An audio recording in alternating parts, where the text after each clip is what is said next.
fact. So I'd like to acknowledge all the traditional owners of lands on where everybody is gathering today, and respectfully pay my respects to their elders, past, present and emerging. Some housekeeping first. Toilets are up the back, down the little corridor. You're all grown up, so I'm sure if you hear some alarms, we'll all be calm and do what the hotel staff tell us to do. I'm not going to try and imitate beeps and whoops and that kind of thing. Right. I thought that just as a brief introduction, I might go over what's happened this year. It's been a bumpy ride, a bit of a roller coaster, not one that any of us are going to forget in a hurry. But apart from the global pandemic, resources in Queensland, and I think Australia-wide, but I'm going to speak specifically to Queensland, have not fared as poorly as other sectors of the Australian economy. Mineral exploration expenditure was actually up in this last financial year through to June 2020 from the previous year. It was up by 4%. And that includes 73 million spent on copper exploration and 72 million on gold exploration. So this is Queensland. And there's just some little graphs and stats there comparing Queensland to other states in Australia.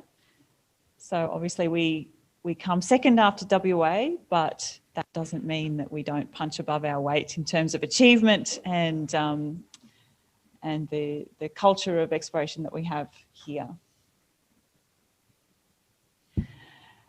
Some government responses to the COVID pandemic. There was increased support for explorers to keep the resources sector going, with a strong acknowledgement from government that our economy is very, very dependent in Queensland and Australia-wide, but speaking specifically for Queensland, on the resources sector. For the exploration end of things, that meant that there was a significant boost to the CEI grants program, which we'll come to in a moment. Work program deferments through application through the Minerals Hub Tenement Office. There was a critical worker assessment process to try and allow as many resources sector workers who may live interstate into Queensland. I know that wasn't particularly great for the exploration sector.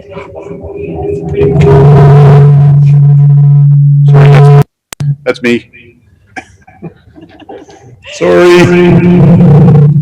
Very dramatic sound effects going on here, as there should be. Just wait your turn, Rick, for heaven's sake.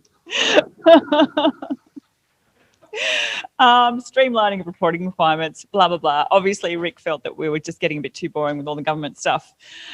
You'll all know, of course, that there was a Queensland election on the 31st of October, Halloween. We are not the Department of Natural Resources, Mines and Energy anymore. We are now just simply the Department of Resources. I like a bit of simplification, that's good. We have a new Resources Minister, Scott Stewart. He is the member for Townsville. Some of you may know him. And we have a new Acting Director General for our department, Mike Kaiser. The Geological Survey of Queensland has a number of initiatives that are currently ongoing. The Strategic Resources Exploration Program, I have spoken to most of the people in this room about previously. That will be winding up at the end of this current financial year, June 2021. That includes the New Discovery Program, which is the minerals-focused part of that package, and was designed specifically to boost base metals exploration in the Northwest Minerals Province. There's also a data modernisation project, which some of you may have heard of, and has led to a new open data portal. And we can run through some of the questions if anybody has any later on today. A Frontier Basin gas project, looking for gas in the far out. Which basin was that, Matt? No, it was out west. Camberwell, out near Camberwell. Sorry, I'm a minerals focused person. Thank you, Karen. And the Strategic Resources Exploration Program involved 27 million over 4 years. 11 million of that was for the New Discovery Program. The New Economy Minerals Initiative is our new funding block that was announced last year in November. That's 13 million over 4.5 years. And the idea of that was a response to this global focus from governments around the world on critical mineral supply, and so developing that as an industry in Queensland. Today is a special day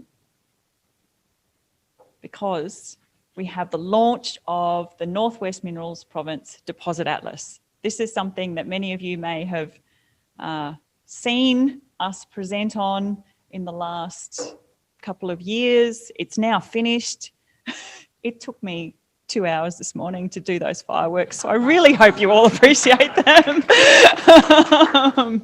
The claps are for Rick and Paul Gow, of course, because they'll be talking to you about that later today. So a really fantastic package of work that's been so useful to so many explorers, and when we get feedback about the New Discovery Program, a lot of it is around how much everybody appreciates the compilation of all that work on key deposits in the Northwest. So the New Discovery Program will be wrapping up in June next year. Deliverables by that time, we've already got the Deposit Atlas. There's thumb drives full of data on your desks. We're going to have a big hydrogeochemistry program that Joe Tang is going to talk about.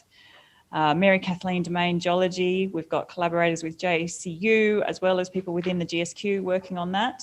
The reference collection, which is Vlad Lazitsyn and Courtney Dinaram's baby, that'll be winding up, but then evolving to include other parts of the state under our NEMI initiative. We've got collaborators at Codes doing a footprint study, CSIRO, fingerprinting deposits. Again, JCU guys looking at Tick Hill and Mary Kay, and then truckloads of geophysics. So it's a big package and hopefully lots of useful data.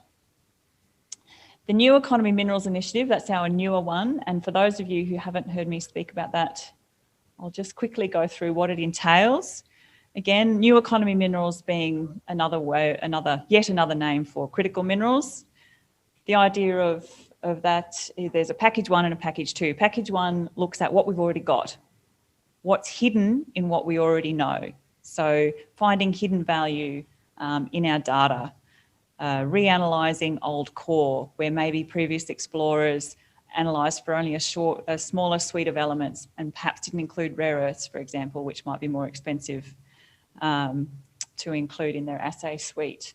Looking at old mines, looking at tailings, going back through abandoned sites and seeing again, the previous explorers, maybe they were focused on copper. Is there cobalt there that we can take advantage of?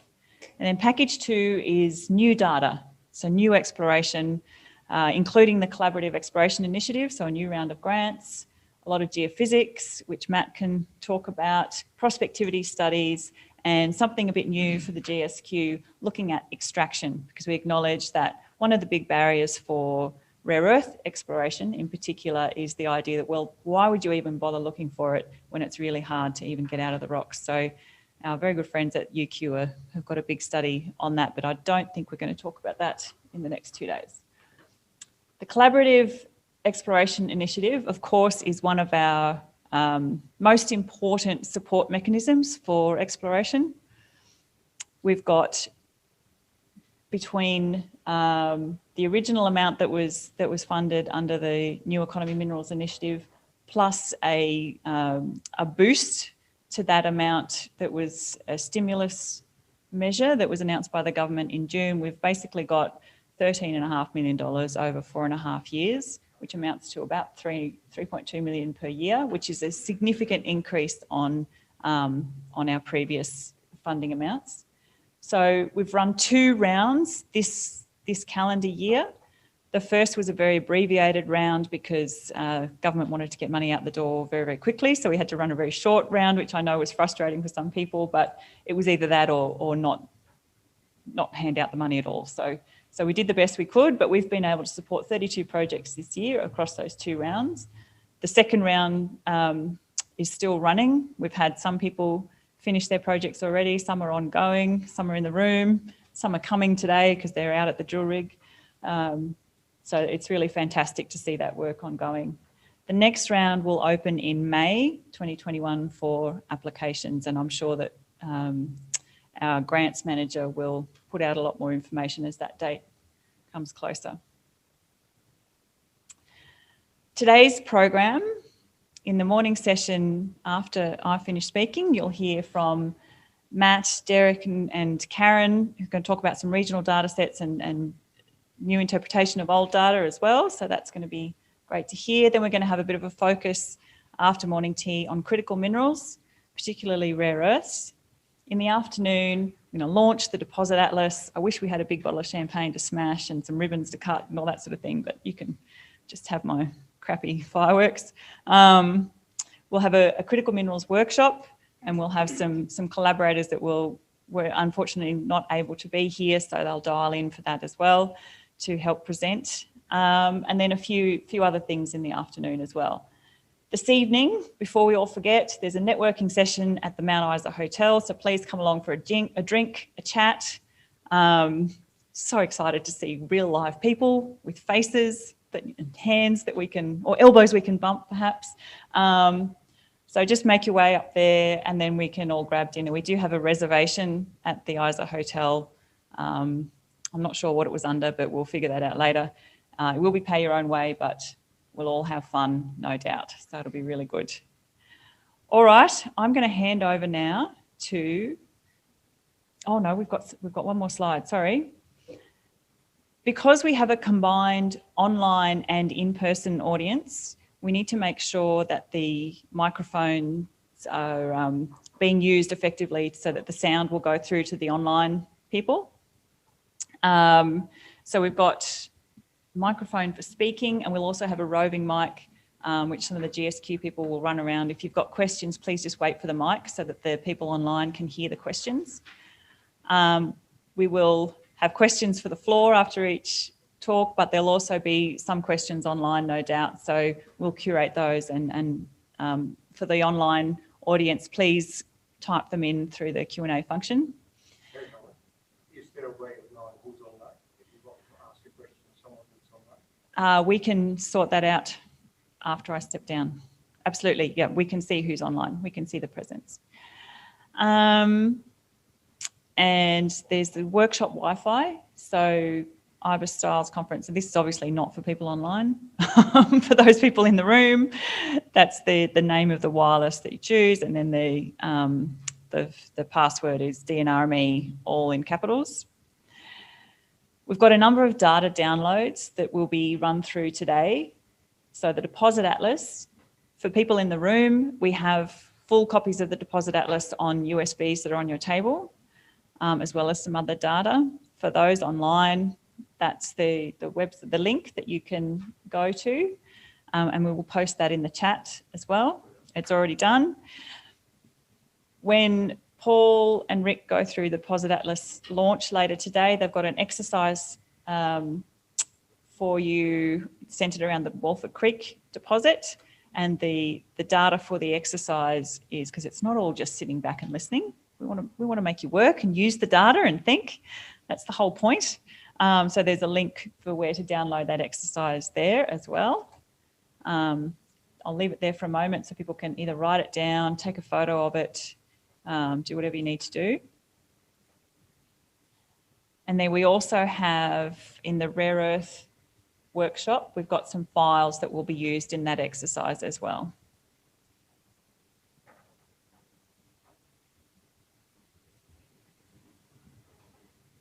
I'll just pause while some people in the room take photos of the links so that they can come back to them. Okay. All right.